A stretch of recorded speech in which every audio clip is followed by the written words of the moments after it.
What's up, everyone? It is Jose Shorty Torres, and this is another episode of RIZIN Rewind.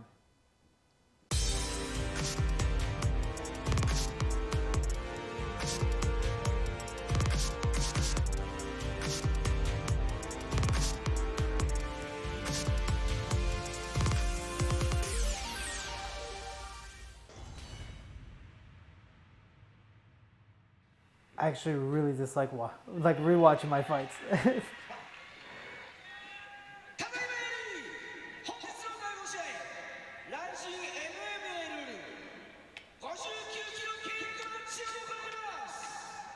So obviously, this is a bit different from what you experienced fighting in other promotions. Like, standing in the ring, all of the people watching you and having the ring announcer call everything out, how different did it feel from other experiences? You know, it's crazy. A few things. I didn't know anything about walking out.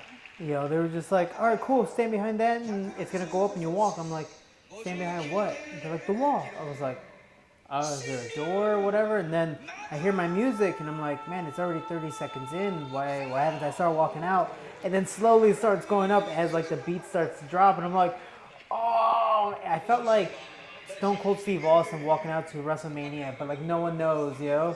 Like it was just one of those things where all the lights, the smoke, and I know where the stairs were, there was smoke. So I was like, oh, I don't want to fall. Oh, don't fall. It was just such an epic event.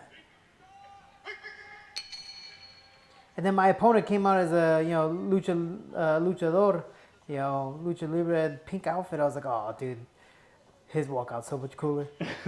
He knows the game already. So the biggest thing about him was I knew he was going to be fast, and I knew obviously the head kick was going to come, and he was going to shoot inevitably. But he starts off very, very fast. So I go, you know what? And given I start slow naturally, I was like, let him shoot, let him do his thing. Even if he does take me down, I just want him to work.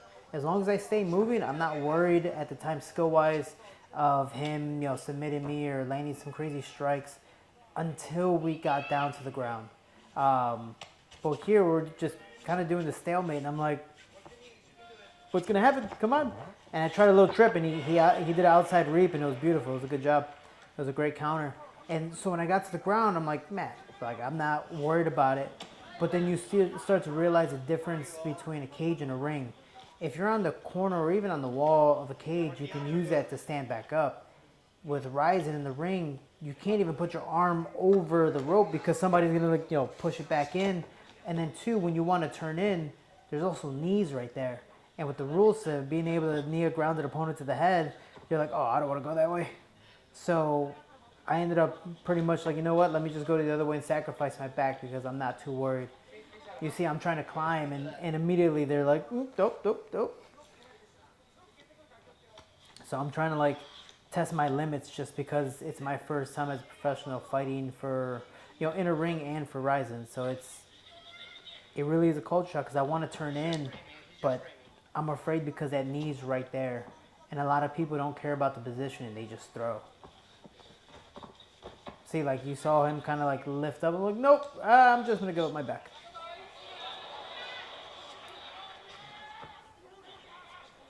And I was like, nah, I know I can stand up. But that's also the fun thing of it's so quiet. You can hear everything. You can hear a pin drop. And then when something happens, like him taking my back, everyone, oh.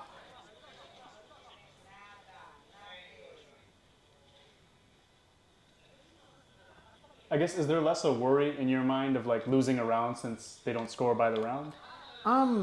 It's crazy. I wasn't really thinking about that until the end of the fight because I'm a person that does grow as the fight goes on. So it is tailored more towards me.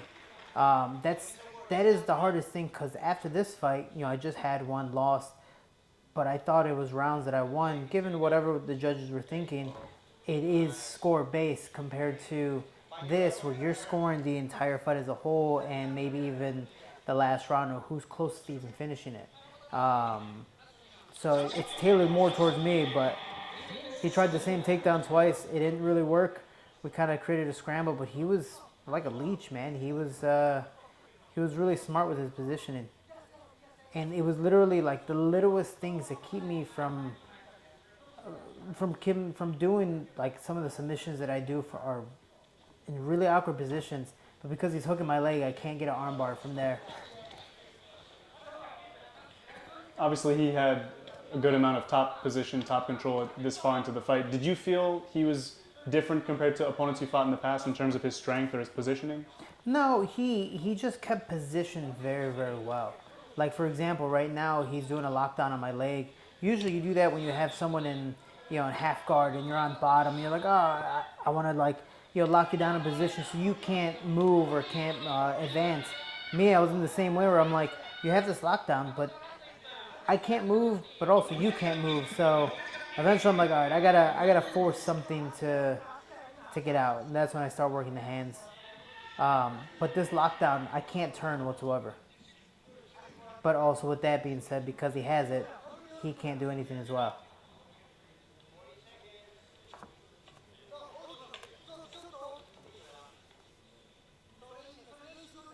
And I'm a little bored there. And I'm a very big expressionist, so like you usually see it in my face. I'm like, come on, man.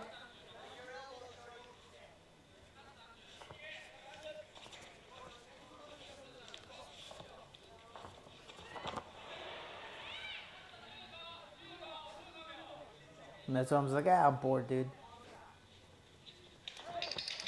I just want to say there's a photo of me catching that kick. But that's also the crazy thing. You're trying to get up and they're like, I'm going to kick and just throw a head kick there. How much, I guess, implementation did you have in your training for the grounded knees, the soccer kicks? Did you get a lot of time to practice throwing or defending against those? we had a lot of fun with it. We were betting, some of my training partners were like, all right, guys, if we land a head kick or anything on the floor, a knee, a head kick, a soccer kick, you got to take us out to dinner. So a lot of people still owe me dinner. That was actually the cool thing. We started to make it a game of, pushing away and throwing the kick. So, but it was very, very different. And again, you could practice it, but by the time you're in there, you're like, oh man, this is a serious risk. And that's the harder mindset of a fighter is doing what you do in practice and accepting the same type of risk in practice in the fight. A lot of people are too timid by the time they get into the fight because they're like, it works against him, but maybe it won't work against this guy, and put yourself in more danger. So they play too safe. Me, I don't care. And for me, again, now I'm awake, second round, I know he's breathing a little bit, and I'm like, okay, cool. As you can tell, I'm not breathing too hard, but the crazy thing was the third round, the jet lag finally hit me because we got in 2 days before. That's why now I'm here a week ahead. And that's one thing that Shinryu has. He's just explosive. And most Japanese fighters are. They have that karate style bouncing. You never know where they're coming from. So for me, I was like, all right, man, I gotta play offense now because I'm losing this fight. But I have to keep pressure. And usually my defense is pretty good. So for the most part, even when I do take a shot, I'm kind of rolling with it.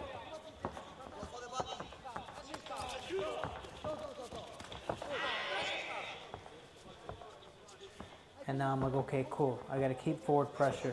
Because if I keep forward pressure, and even though he does shoot and maybe even get a nice clinch, it's not going to be as hard to defend. But then also, because of the southpaw stance, I was throwing a lot of leg kicks. And do credit to him because I landed a ton of calf kicks on the inside. And even body kicks, and he took them all. We talked after the fight and he was walking perfectly fine. I'm like, dude, how do you do this?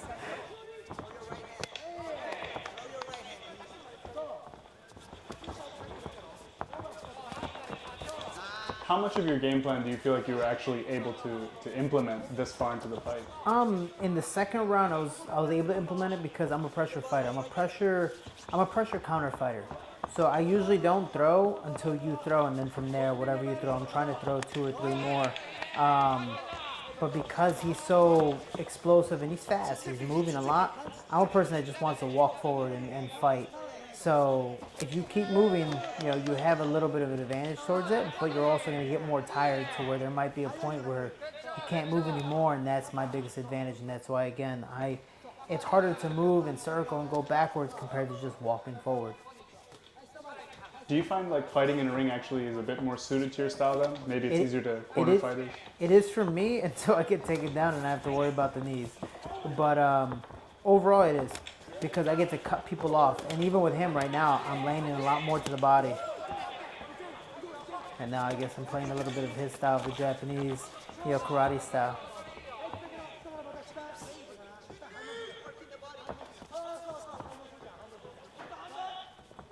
And what I like, especially with the judging set, is, again, the fight can even be won really in the third round if you look at it that way, because people are dying out visually. Oh no, you're gonna lose this fight if it would have went longer.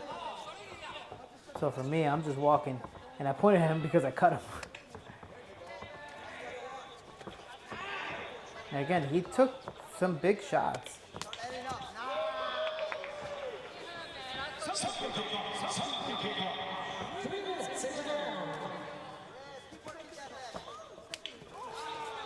And again, I landed 2 knees. That first one was clean, and he took it. There was no visual sign of him going like, oh, this sucks. He just kept on going.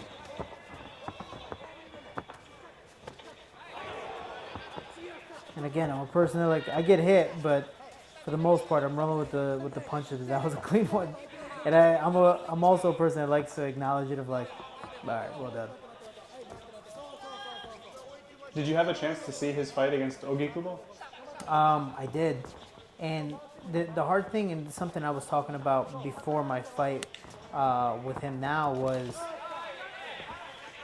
Shinryu is young and he's explosive. The bad thing is, because it's like the pro and con. He's so young that he has that like natural fun recklessness that wins him a lot of fights, because he just is sporadic. You never know what's gonna happen. But also because he's young, sporadic, and just like sometimes a little bit reckless, he might put himself in more danger than he should have. So I think when he fought Ogikubo, that was his downfall. He was doing well. I didn't see any problem with the fight until he decided to be kind of that young, sporadic kid, and you're like, this is where the experience is going to come into play, and more of the older man wisdom. Plus, Ogikubo's fought, who's who. Me, I'm trying to, like, I have the guillotine, I have the position, but because he has that bottom leg wrapped up, I can't finish it. There's no way for me to arch. Again, he keeps on locking down my leg, and it was just those little things that kept me from finishing. Like, I'm like, oh, damn it. So I decided to have some fun and kind of BJ Panic there. So 2 rounds down, did you feel like you were winning at this point, or did you feel like there's a little bit more to do? Again, I'm still used to the rule set system of scoring by rounds. So in our head, it's like, all right, cool. Worst comes to worst, it's a 1-1, And we see he's dying out now. The hardest part for the fight was going to be the first round, just because of how explosive he is. But once I catch the pace, doesn't matter if you're faster than me or not, I'm going to catch a rhythm. And even like the littlest things, like I'm trying to catch rear naked chokes, and his neck flexibility is ridiculous. I have a photo, it looks like he's like an exorcism, like all the way around, and I'm like, oh gosh, my chiropractor wishes I could do that. A lot of fighters, when they fight in Japan, they talk about how easy it is to hear their corners. Do you feel like that actually made a pretty big difference in this fight? Well, it's funny because in the first round I got taken down. My corners were literally right here, and Lazy's like screaming at me, and Lazy Boy, and I'm like, dude, you don't need to scream. Like, I can hear everything. Stop it. And even my coach, Miguel, he was just, all right, throw the right hand. Like, very simple, like I'm talking to you. You can hear everything. The respect culture here is phenomenal.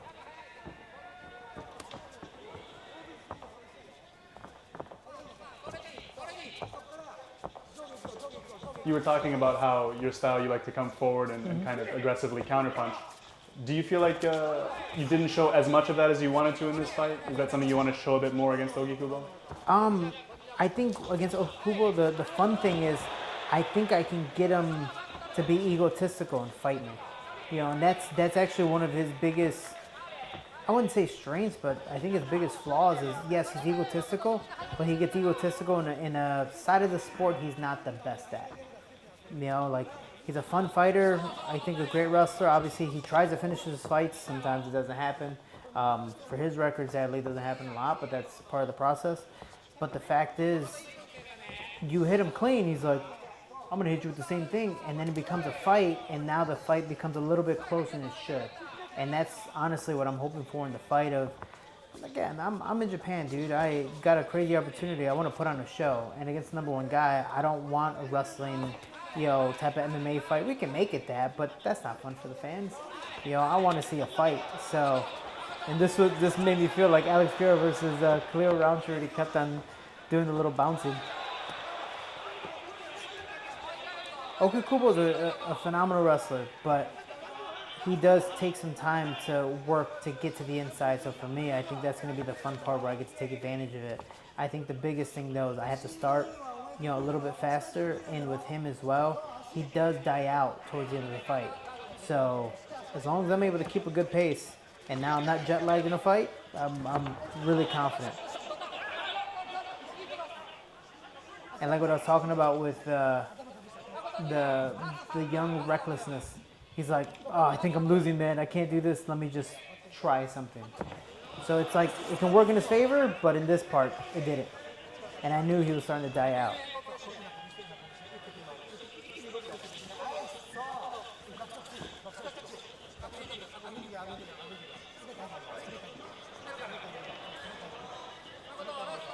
And again, like I have good positions. Like, yeah, I might not be under the neck, but I'm squeezing, dude. This position sucks.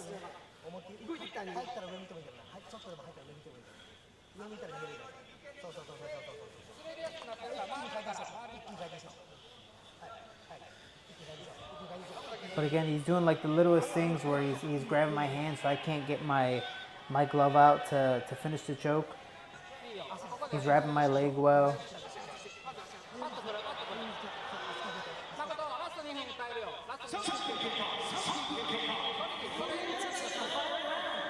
But now, honestly, I was starting to get tired. Like I told you, that jet lag was starting to kick in, and it's usually not my thing.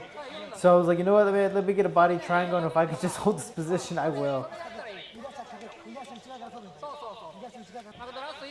Did his grappling, was it better than you thought? Was it worse than you expected? It was smarter than what I thought. I wouldn't say it was better when it comes to, like, I knew he was in a scramble, but the way he held certain positions, that whether it was to keep me from advancing or to keep me from finishing a submission, he was smart. And again, I'm a good wrestler too, so yeah, I'm a black belt in jiu-jitsu and judo. I'm a collegiate All-American, so I know my stuff. I just like to stand. I'm like Gaethje. I like to stand on my feet and bang. I want to put on a show. And again, even here, I have the position, but if you see, my bottom leg is caught, and I can't get it out because he's doing literally the smallest but smartest thing to keep me. I have the position. It's literally one tool that I can't finish.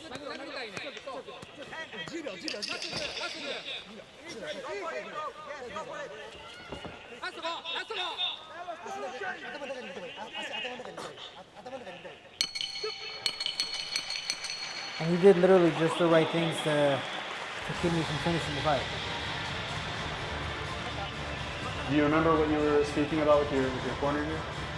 No, I was like, okay, cool, I won the fight. Like, and then it went to split decision, and I'm like, oh, again, no.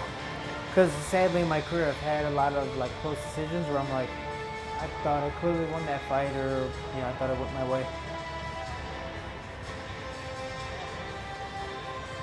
But it's crazy how many fights, he's had, and I have to give out a lot of respect because he took this as a catch weight for me, because it was my first time trying to drop back down to 125.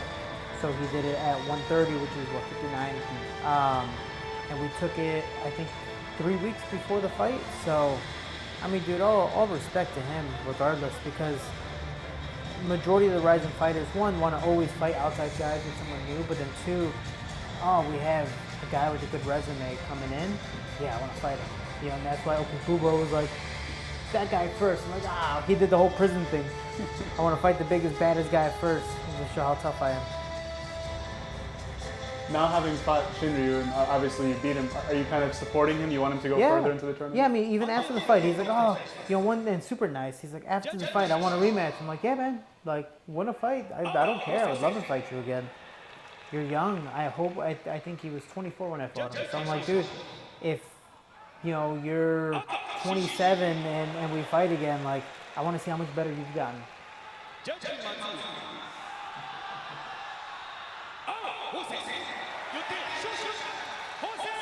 The bad thing about, Japanese is I obviously don't know it. So they're saying all these things, and I'm like, they said my name. Why isn't my hand raised? And they said Shinryu's name. Is that a split decision? I don't know what this means because they read it all the same way if it's a split or unanimous, no matter what. So when he went down and they raised my hand, I was like, oh, I guess I won. Yeah. And I needed it because I believe on a 2-fight losing streak. So for me, even though the last fight that I lost, both of them really, I thought I won. So going into this, I'm like, oh man, I gotta stop making these fights too close. Obviously, getting your hand raised on New Year's Eve in Japan, Saitama Super Arena, where does that rank in your career? Oh, it's number one. Number one. This is like every fighter dreams of fighting Japan. And I grew up on like the bootleg DVDs of Pride back in the day. So watching the fights and then later on, you're like, oh man, full circle. I'm literally fighting at the same spot. That kind of motivated me to fight in the first place. And especially all the anime and stuff that I enjoy. Me being here, my walk-on music of Dragon Ball Super end credit scene and all that stuff. It's like, dude, this is full circle. Lazy Boy made Godzilla gear and all that stuff. It's like, oh, this is awesome. So I'm excited because it's not something new, but something I can grow on, coming into this fight, into the Grand Prix. And if all goes well, we've already talked about doing 4 fights, and with RIZIN changing the whole rule set to add myself and Soya, it shows how much the Japanese fans respect me. So like, immediately Shingo came in here, he's like, hey man, how's your weight? I was like, it's going well, it sucks, but it's going as best as it can be because no matter what, you can't disrespect the public by having them change the whole event and then me come here and not make weight and then I mess up the entire tournament. So still not there. Gonna try my best no matter what. But the fact is, the love and support that I get from not just Japanese fans, the RIZIN fans around the world, they're the reason why I'm at this tournament and able to do it. So thank you. And I guess just final message to your fans into the camera. Thank you. That's it. Thank you. If it weren't for you, I wouldn't be here. That's why literally my whole motto of my professional career is we can, we will, together we are Team Shorty, because if without anyone's support, I wouldn't be where I am today. So thank you so much to all the Japanese fans, the RIZIN fans around the world. And I'm here. Let's put on a show on July 27th. Dude, I'm so excited. Not for the weight cut, but for the fight.